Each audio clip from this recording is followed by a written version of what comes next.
காந்தலூர் பகுதியில் கட்டப்படக்கூடிய பட்டுச்சேரி அணையின் வேலைகளை விரிவாக்க நடவடிக்கை வேண்டும் என்ற கோரிக்கை வலுவடைகிறது.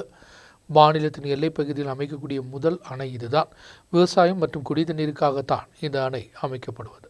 2014 தான் பட்டுச்சேரி அணைக்கட்டின் வேலைகள் ஆரம்பித்தது. 10 வருடம் கடந்தும் 70% மட்டும்தான் முழுமை செய்ய இயன்றுள்ளது. காவேரி ட்ரைபியூனல் உத்தரவின் அடிப்படை கேரளத்திலும் தமிழ்நாட்டிலும் பாய்ந்து செல்லக்கூடிய 3 TMC தண்ணீர் மாநிலத்திற்கு சேகரிக்கலாம். இதன் பாகமாக அணை அமைப்பது. இந்த தீர்ப்பின் கால அவகாசம் 2032 நிறைவடையும். மன்னவன் சோலையிலிருந்து வரக்கூடிய தண்ணீரை சேகரிப்பதற்காக 38.2 மீட்டர் உயரமும் 140 மீட்டர் நீளம் உள்ள அணை அமைப்பது. காந்தலூர் பகுதியில் குடிதண்ணீருக்கும் விவசாயத்திற்கும் வேண்டும் என்ற நோக்கத்தோடு தான் இது கட்டப்படுவது. നിർമ്മാണം തുടങ്ങിയിട്ട് ഏതാണ്ട് വർഷങ്ങളോളായി ഇതുവരെ പൂർത്തീകരിക്കാൻ സാധിച്ചിട്ടില്ല.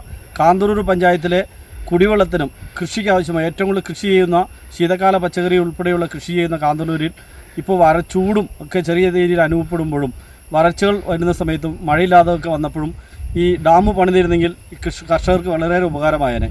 പട്ടിശ്ശേരി ഡാമിൻ്റെ പ്രവർത്തനം ഉടൻ തന്നെ പണി പൂർത്തീകരിച്ച് கர்ஷகருக்கு ஆവശ്யமுள்ள வெள்ளവും குடிவெள்ளവും மற்றும் லഭ്யமாக்குவதற்கான நடவடிக்கை സ്വീകരിക്കണം. தமிழ்நாடு எல்லையுடன் சேர்ந்து கிடைக்கக்கூடிய காந்தலூர் அணை அமைப்பதற்கு எதிராக துவக்கத்தில் தமிழ்நாடு எதிர்ப்பு முன் வந்தது. இதையும் மீறிதான் தற்பொழுது வேலைகள் ஆரம்பிக்கப்பட்டது. இதற்கிடையில் தான் ஒப்பந்தக்காரன் 2 முறை ஒப்பந்தத்தின் தொகை அதிகரிக்க வேண்டும் என்றும் கோரிக்கையுடன் முன் வந்தது. இதுவே வேலைகள் தடைவிட முக்கிய காரணம். துவக்கத்தில் 24 கோடி ரூபாயாக இருந்த தொகை தொடர்ந்து 46.8 கோடியாக உயர்த்தப்பட்டது. வேலைகள் தடைபட்டதை தொடர்ந்து மீண்டும் தொகை அதிகரிக்க வேண்டும் என்ற ஒப்பந்தக்காரன் முன் வந்துள்ளது. அதற்கு முன்பு 66 கோடி ரூபாயாக உயர்த்தப்பட்டு வேலைகள் ஆரம்பித்தது.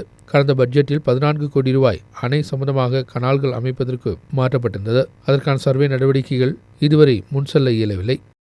நியூஸ் பீரோ மறையூர்.